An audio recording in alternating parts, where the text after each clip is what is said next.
मेरे सभी बच्चों, ज्यादातर लोगों की समस्याएं महात्मा बुद्ध के द्वारा कैसे निपटाई गईं समझो। एक बार एक गांव में एक किसान अपने दुखों से बहुत दुखी था। किसी ने उसको बताया कि तुम अपने दुखों के समाधान के लिए गौतम बुद्ध की शरण में जाओ, वह तुम्हारी सभी दुखों का समाधान कर देंगे। यह सुनकर वह किसान बुद्ध की शरण में चल पड़ा। वह बुद्ध के पास पहुंचा और कहा, हे महात्मा, मैं एक किसान हूँ और मैं अपनी जीविका चलाने के लिए खेती करता हूँ, लेकिन कई बार वर्षा पर्याप्त नहीं होती है और मेरी फसल बर्बाद हो जाती है। किसान ने आगे कहा, मैं विवाहित हूँ, मेरी पत्नी मेरा ख्याल रखती है और मैं उससे प्रेम करता हूँ, लेकिन कभी कभी वह मुझे परेशान करती है, जिससे मुझे लगता है कि मैं उससे ऊबता गया हूँ और मुझे लगता है कि अगर वह मेरे जीवन में नहीं होती तो कितना अच्छा होता। गौतम बुद्ध उस किसान की बात शांतिपूर्वक सुनते रहे। किसान ने आगे कहना जारी रखा और बोला, मेरे बच्चे भी हैं, वो अच्छे हैं, लेकिन कभी कभी वो मेरी बात नहीं मानते और उस समय मुझे बहुत क्रोध आता है। लगता है वो मेरे बच्चे हैं ही कि नहीं।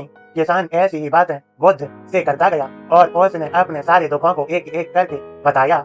गौतम बुद्ध ध्यानपूर्वक वह किसान की समस्याओं को सुनते गए। उन्होंने बीच में एक शब्द भी नहीं कहा। किसान अपनी समस्याएं बताता चला गया और आखिर में किसान के पास बताने को कोई भी समस्या नहीं बची। अपना मन हल्का हो जाने के बाद वह चुप हो गया और बुद्ध के जवाब की प्रतीक्षा करने लगा, लेकिन बुद्ध ने अभी तक कुछ नहीं कहा। किसान अब और सब्र नहीं कर सकता था।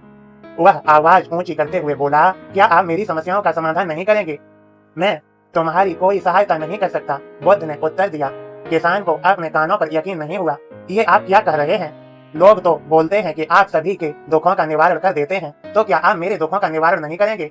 बुद्ध ने कहा, सभी के जीवन में कठिनाइयां होती हैं, तुम्हारे जीवन में कोई नई कठिनाई नहीं है। ये कठिनाइयां तो सभी के जीवन में आती जाती हैं। कभी मनुष्य सुखी होता है तो कभी दुखी, कभी उसे पराये अपने लगते हैं और कभी उसे अपने लोग पराये लगने लगते हैं। ये जीवन चक्र है, इनसे कोई नहीं निकल सकता है। वास्तविकता में हमारा जीवन कठिनाइयों से भरा हुआ है। मेरा, तुम्हारा और सभी लोगों का जीवन समस्याओं से ग्रसित है, इसलिए इन समस्याओं का समाधान नहीं कर सकता हूँ। यदि तुम किसी एक समस्या का उपाय कर भी लो तो उसके स्थान पर एक नई समस्या खड़ी हो जाएगी। यही जीवन का अटल सत्य है। यह सुनकर किसान क्रोधित हो गया। बोला, सब लोग कहते हैं कि आप महात्मा हैं। मैं यहाँ एक आस लेकर आया था कि आप मेरी सहायता करेंगे। अगर आप मेरी समस्याओं का समाधान ही नहीं कर सकते तो मेरा यहाँ आना व्यर्थ हुआ। इसका मतलब सभी लोग झूठ बोलते हैं। मैं बेकार ही आपके पास आया। इतना बोलकर किसान उठकर जाने लगा। तभी बुद्ध ने कहा, मैं तुम्हारी इन समस्याओं का समाधान तो नहीं कर सकता हूँ, लेकिन हाँ, मैं तुम्हारी एक दूसरी समस्या का समाधान कर सकता हूँ। किसान ने आश्चर्य से कहा, इन समस्याओं के अलावा दूसरी समस्या? भला वह कौन सी समस्या है? बुद्ध ने कहा, वह यह कि तुम नहीं चाहते कि तुम्हारे जीवन में कोई समस्या हो।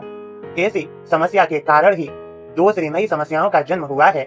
तुम इस बात को स्वीकार कर लो कि सभी के जीवन में समस्याएं होती हैं, कठिनाइयां होती हैं। तुम सोचते हो कि तुम इस दुनिया में सबसे ज्यादा दुखी हो और तुम्हारे जितना कोई और दुखी नहीं है। तुम अपने आसपास देखो, क्या वो लोग तुमसे कम दुखी हैं? तुम्हें अपना दुख बड़ा लगता है, लेकिन जो लोग तुम्हारे आसपास रहते हैं उनको उनका दुख बड़ा लगता है। इस दुनिया में सभी को अपना दुख बड़ा लगता है, चाहे दुख छोटा हो या फिर बड़ा हो, लेकिन वह जिसके साथ घट रहा है उसके लिए वह दुख बड़ा प्रतीत होता है। अगर तुम ध्यान पूर्वक देखोगे तो समझ जाओगे कि यह जीवन सुख दुख से भरा हुआ है। इसको तुम कभी नहीं बदल सकते हो, लेकिन हाँ, तुम सुख दुख से ऊपर अवश्य उठ सकते हो। यह तुम्हारे लिए संभव है। सुख और दुख को हम आने से रोक नहीं सकते हैं, लेकिन सुख और दुख का हम पर कोई प्रभाव न पड़े ऐसी व्यवस्था हम कर सकते हैं। और इसकी शुरुआत इस तथ्य को समझाने के साथ शुरू होती है कि हम कुछ भी कर लें, जीवन में सुख दुख आने ही आने हैं, लेकिन हमें उनसे विचलित नहीं होना चाहिए। इसलिए आज तुम यह चाहना छोड़ दो कि तुम्हारे जीवन में कोई समस्या ही न आए और तब तुम जीवन में आने वाले सुख दुख को स्वयं में समा सकोगे। तूफान के मध्य में भी शांत रह सकोगे और हर्षोल्लास के शोर में भी संतुलित रह पाओगे। किसान बुद्ध की चरणों में गिर पड़ा। वह समझ चुका था कि अब उसे क्या करना है। मेरे सभी बच्चों, समझो, यह जीवन सुख दुख से भरा हुआ है। ऐसे में यह सोचना गलत है कि दुख कभी आए ही नहीं।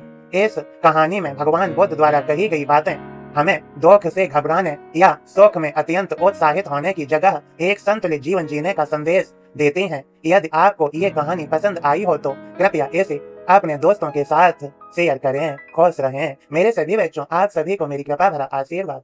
सबका मालिक एक।